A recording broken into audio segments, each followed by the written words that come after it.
Hi hello ఎవ్రీయాన్, welcome to నేను నా యాత్ర. ఈరోజు కాశీ క్షేత్రంలోని పరమ పవిత్రమైన శ్రీ గంగా నది గంగమ్మకు పూజ చేసుకుంటున్నాను.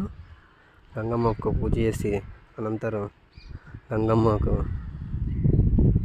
పసుపు కుంకుమతో ఇలా హారతించుకుని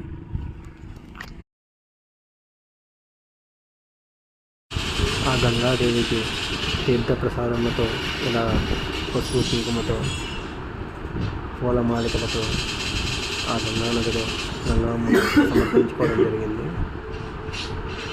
ఓం శ్రీ మాత్రే నమః. ఓం శ్రీ గంగాదేవి నమః. సర్వదేవతలు సర్వదా సదా రుచి సదా కాపాడు తల్లి. ఈ వీడియో నచ్చితే లైక్ చేయండి, మరిన్ని వీడియోస్ కోసం ఫాలో చేయండి.